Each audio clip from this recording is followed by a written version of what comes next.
नमस्कार प्यारे साथियों, मैं अंकित कुमार आप सभी लोगों का स्वागत करता हूं आपके अपने परिवार एग्जाम कार्ड लाइव पर। आज है 11 नवंबर। डिस्कस करेंगे आज के वे सभी करंट अफेयर जो आपके आने वाली सभी परीक्षाओं के लिए उपयोगी साबित होंगे। एक चीज मैं आपको क्लियर कर देता हूं कि मैं जितने भी करंट अफेयर आपको करा रहा हूं इन सब की पीडीएफ आपको टेलीग्राम पे उपलब्ध करा दी जाती है। अगर पीडीएफ लेट होती है तो इसका मतलब ये नहीं है कि पीडीएफ अपलोड नहीं होगी। पीडीएफ लेट हो सकती है बट ऐसा नहीं है कि आपको मिलेगी नहीं, आपको सभी क्वेश्चंस की पीडीएफ भी अवेलेबल कराई जाती है। इट विल बी बेटर कि अगर आप क्वेश्चंस को साथ के साथ ही नोट करते जाएं। बाकी मंथली फिर मैगजीन भी आती है, मैं जो क्वेश्चन कराता हूँ आपको इन्हीं की कंपाइल फॉर्म में पूरा हार्ड कॉपी मिल जाती है जिसमें आपको एक्स्ट्रा ही मिलता है कुछ। तो आगे बढ़ते हैं क्वेश्चंस के साथ में। आगे बढ़ने से पहले आप इस चीज का भी ध्यान रखेंगे, ये एग्जाम कार्ड की जो रैपिड सीरीज है आप लोग इसको जरूर विजिट करिएगा।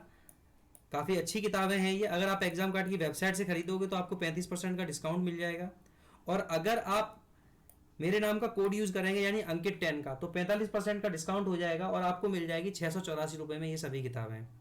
तो डिस्कस करते हैं अब करंट अफेयर।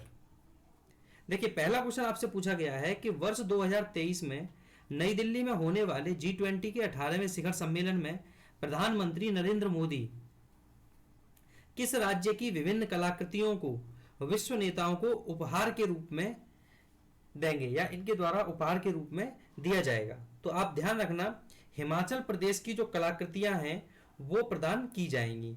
अब मैं आपको थोड़ा सा डिटेल में यहाँ पे बताना चाहूंगा ऐसी कौन सी चीजें हैं जो वहां पे भेंट करने के लायक हैं। जैसे देखिए, चंबा रूमाल, अभी जो आपने स्क्रीन पे देखा ये चंबा रूमाल था, ठीक है। इसको जो है इस तरीके से कलाकृति इस पे बनाई जाती है रूमाल पे, ये दिया जाएगा। सॉल दी जाएगी, ठीक है। और कांगड़ा लघु पेंटिंग दी जाएगी जो मिनिएचर होती है, यानी Kangra miniature painting. Kinnauri shawl होती है वो दी जाएगी। हिमाचली मुखौटे होते हैं वो दिए जाएंगे। ये सभी चीजें जो वहाँ की है भेंट की जाएंगी जो अगले साल सम्मेलन होने वाला है। देखिए, अगला प्रश्न काफी अच्छा है आपके सामने, जिसमें आपसे पूछा गया है समाचारों में रहने वाला कोयना बांध किस राज्य में स्थित है। तो आप भलीभांति परिचित होंगे इससे, ये महाराष्ट्र में है। अभी हाल ही में इस बांध की एक दीवार जो है वो लीक होने लगी थी, वहां से पानी निकलने लगा था, तो ऐसा अनुमान लगाया जाने लगा था कि बांध पे जो है खतरा बनाया है, लेकिन ऐसी कोई सिचुएशन नहीं है। जो विशेषज्ञ उनका कहना है कि इससे कोई फर्क नहीं पड़ेगा, ठीक है। चलिए आगे देखते हैं। कोयना बांध जो बेसिकली किस नदी पे स्थित है, तो कोयना नदी पे स्थित है। महाराष्ट्र का ये सबसे बड़ा बांध है, ध्यान रखना महाराष्ट्र की बात की है इसमें। और आपसे अगर ये पूछा जाए किस जिले में स्थित है तो सतारा में है। आप एक बात ध्यान रखना, देखिए जहां बांध बनता है तो वहां पे बहुत सारा जो है पानी इकट्ठा हो जाता है, और जब बहुत सारा पानी इकट्ठा हो जाता है तो आप ध्यान रखना उसको फिर कहा जाता है झील। तो ये जिस झील का निर्माण करता है उसे कहते हैं शिव सागर झील। एक चीज का और ध्यान रखेंगे आप, ये बांध जो है पश्चिमी घाट में चिपलून और कराड़ के बीच राजकीय राजमार्ग पर बना है। ये दो लोकेशन है, कौन सी है, एक चिपलून है और एक कराड़ है, इन दोनों के बीच में ये जो है बना हुआ है। अच्छा, एक चीज ध्यान रखना, कृष्णा की एक सहायक नदी है कोयना। कोयना जो नदी है वो किसकी है, कृष्णा की ये सहायक नदी है, और इसका उद्गम जो है वो सह्याद्री पर्वत श्रृंखलाओं में स्थित है। जगह का नाम है महाबलेश्वर।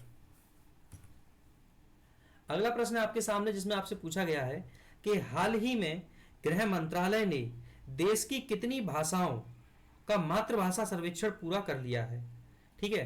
तो आप इस चीज का ध्यान रखेंगे, इसमें जो पूरा कर लिया है वो 576 यानी 576 भाषाओं का कर लिया है। थोड़ा सा जानेंगे इसके बारे में हम।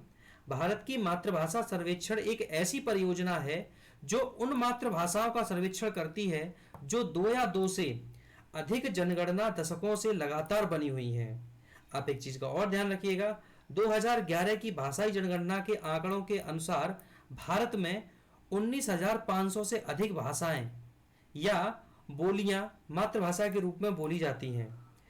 हिंदी सबसे व्यापक रूप से बोली जाने वाली भाषा है, जिसमें 52.8 करोड़ लोग या 43.6% आबादी इस मातृभाषा घोषित करती है। आबादी जो है बेसिकली यानी कितनी, आप समझो, यहाँ पे मैं आपको फिर से समझाता हूँ इस चीज को। यहाँ पे देखिए, हिंदी बेसिकली कैसे बोली जाती है, तो ये व्यापक रूप से बोली जाती है। अब इसमें से भी फिर इसमें बंटवारा हो जाता है, जिसमें से 52.8 करोड़ जो लोग हैं ये अलग चले जाएंगे, या फिर इनको कह सकते हैं हम, इनकी अगर प्रतिशत में संख्या देखें तो कितनी हो जाएगी, 43.6%। ये जो आबादी है इसे मातृभाषा घोषित करती है, क्योंकि बोलने वालों की संख्या व्यापक रूप से बढ़ जाती है इसलिए।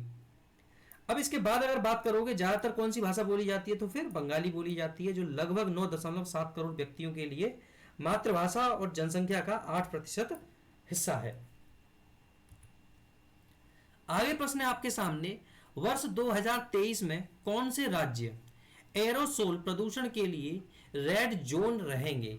अब 2 राज्य के लिए इसने बात की है, हालांकि आप लोग मैप पे देख रहे होंगे तो आपको ये कई दिखाई दे रहे हैं यहाँ पे, लेकिन आप ध्यान रखना विशेष रूप से अगर आप यहाँ से बात की जाती है आपसे, तो अब पश्चिम बंगाल और बिहार वो जो है 2 राज्य होंगे। थोड़ा सा जानेंगे अब यहाँ पे डिटेल में इसके बारे में। देखिए कोलकाता के जो वैज्ञानिक हैं उन्होंने बताया है कि 2023 में पश्चिम बंगाल में एयरोसोल प्रदूषण 8% की वृद्धि होने का अनुमान जो है इसका, और ये जो एयरोसोल प्रदूषण के लिए अत्यधिक संवेदनशील रेड जोन में बना रहेगा। क्लियर है, आगे देखेंगे। यह बिहार के बाद देश में दूसरा सबसे अधिक अनुमानित एयरोसोल प्रदूषण स्तर है। अगर देखिए यहाँ पे आगे और बात करेंगे तो पश्चिम बंगाल और बिहार इंडो गंगा मैदान में 2 राज्य हैं जो एरोसोल ऑप्टिकल डेप्थ या फिर हम कह सकते हैं वृद्धि की उच्चतम दर को ये दिखा रहे हैं।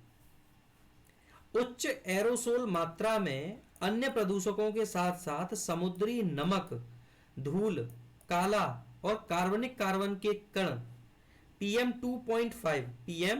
2.5 और PM10 शामिल हैं। अगर सांस ली जाए तो वे लोगों के स्वास्थ्य के लिए हानिकारक हो सकते हैं। आगे थोड़ा सा और देखेंगे। एरोसोल ऑप्टिकल डेप्थ वातावरण में मौजूद एरोसोल का मात्रात्मक अनुमान है और इसे PM 2.5 के प्रॉक्सी माप के रूप में इस्तेमाल किया जा सकता है। देखिए आगे आपसे बहुत अच्छा प्रश्न पूछा गया है कि कुलदीप नैयर पत्रकारिता पुरस्कार जो है 2021 और 22 के लिए किसे सम्मानित किए जाने की घोषणा हुई है। तो आप ध्यान रखना यहाँ पे जो आपको ऑप्शन दिए हुए हैं अजीत अंजुम, देखिए ये दूसरा जो ऑप्शन है यहाँ पे आरफा खानम शेरवानी होगा, जो मिस्टेक से यहाँ पे ऑप्शन नहीं लिख पाया है, तो उस हिसाब से यहाँ पे जो ऑप्शन सही हो जाएंगे आपके A एंड B हो जाएगा। ठीक है, तो ये अजीत अंजुम है जो आपको दिखाई दे रहे हैं, और ये आपकी आरफा खानम शेरवानी है। 2021 के लिए देखिए अजीत अंजुम को दिया गया है और 2022 के लिए जो है आरफा खानम शेरवानी को दिया गया है। अगर इस पुरस्कार की बात करोगे आप तो गांधी पीस फाउंडेशन द्वारा इसको भारतीय भाषा के पत्रकारों को दिया जाता है। 2017 में इसको प्रारंभ किया गया था। पहला पुरस्कार जो है रवीश कुमार जी को दिया गया था। ठीक है, अगर आगे बात की जाएगी तो इस पुरस्कार के तहत 1 लाख रुपए की राशि और प्रशस्ति पत्र जो है वो दिया जाता है। 2018 में दूसरा पत्रकारिता जो सम्मान दिया गया था वो मराठी पत्रकार निखिल वागले को दिया गया था। उसके बाद में कोविड की वजह से फिर ये जो पत्रकार वितरण का जो समारोह था या ये जो संस्करण था वो संपन्न नहीं हो पाया। आगे आपसे प्रश्न पूछा गया है, हाल ही में QS, ध्यान से देखेंगे, QS यानी कि आपसे यहाँ पे पूछा गया है बेसिकली QS का पूरा नाम भी यहाँ पे दिया है, क्विक रैली यानी साइमेंस। ठीक है, एशिया यूनिवर्सिटी रैंकिंग 2023 की शीर्ष 2 सूची में कितने भारतीय विश्वविद्यालयों ने जगह बनाई है। तो आप ध्यान रखना ये जो जगह बनाई है ये कितने ने बनाई है, आप इस चीज को बिल्कुल ध्यान से रखना। ठीक है, तो 19 विद्यालय इसमें जो है वो शामिल हैं। अब देखते हैं कौन से हैं। बेसिकली प्रमुख देखेंगे, सारे नहीं, क्योंकि आपसे अगर पूछा जाएगा तो प्रमुख ही पूछा जाएगा। जैसे कि IIT मुंबई जो इसमें शामिल है। QS एशिया यूनिवर्सिटी रैंकिंग में देश के शीर्ष विश्वविद्यालय के रूप में अपनी स्थिति सुरक्षित रखी है, जबकि एशिया में IIT मुंबई 40वें स्थान पर रहा है। एशिया में जो IIT मुंबई है वो 40वें स्थान पर रहा है। अगर इसके बाद अगर बात की जाए तो IIT दिल्ली भारत में दूसरे स्थान पर और ओवरऑल 46वें स्थान पर रहा। आगे बात करेंगे, इसके बाद IISc बेंगलुरु 52वें स्थान पर और IIT मद्रास 53वें स्थान पर रहा। वहीं IIT खड़गपुर को सूची में 61वीं रैंक प्राप्त हुई है। आगे देखेंगे थोड़ा और, चंडीगढ़ विश्वविद्यालय जो है घरवान एशिया में सबसे युवा विश्वविद्यालय के रूप में जाना जाता है, जिसने QS एशिया रैंकिंग में 2023 में यानी पिछली रैंकिंग की तुलना में 90 स्थानों की छलांग लगाई है, यानी एक काफी अच्छा सुधार हुआ है। एशिया के शीर्ष 10 में अगर बात करोगे तो 5 विश्वविद्यालय जो है वो चीन के शामिल है। अगला प्रश्न है जिसमें आपसे पूछा गया है कि कारपोरेट मामले की मंत्री श्रीमती निर्मला सीतारमण ने भारत के कौन से सॉवरेन ग्रीन बॉन्ड फ्रेमवर्क को मंजूरी दे दी है।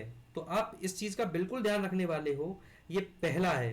कितना है ये, कौन सा है, ये पहला है।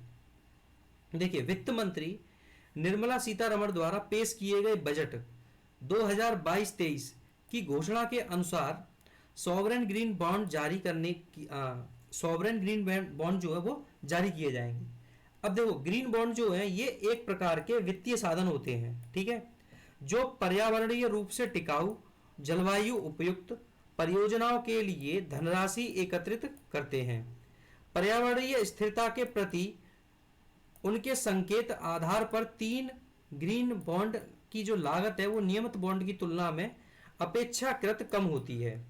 सॉवरेन ग्रीन बॉन्ड फ्रेमवर्क के प्रावधानों के अनुसार सॉवरेन ग्रीन बॉन्ड जारी करने पर महत्वपूर्ण निर्णयों को मान्य करने के लिए green finance working committee GFWC का गठन किया गया है। क्वेश्चन नंबर 8 है, हाल ही में शांति और विकास के लिए विश्व विज्ञान दिवस जो है किस तिथि को मनाया गया? तो आप ध्यान रखेंगे 10 नवंबर को, ठीक है। विषय था इसका सतत विकास के लिए मूल विज्ञान घोषित, ठीक है। इसका जो विषय घोषित किया गया वो क्या है, सतत विकास के लिए मूल विज्ञान। अब बेसिकली इस विषय यानी थीम की अगर हम बात करें तो 2023 के उद्देश्यों की प्राप्ति में मूल विज्ञान के प्रयोग को बढ़ावा देने के लिए निर्धारित किया गया है। 2001 में संयुक्त राष्ट्र शैक्षिक वैज्ञानिक सांस्कृतिक संगठन यानी कि यूनेस्को द्वारा इस दिवस की जो है वो घोषणा की गई थी। कब? तो 2001 में। यह दिवस पहली बार 10 नवंबर 2002 को दुनिया भर में मनाया गया था।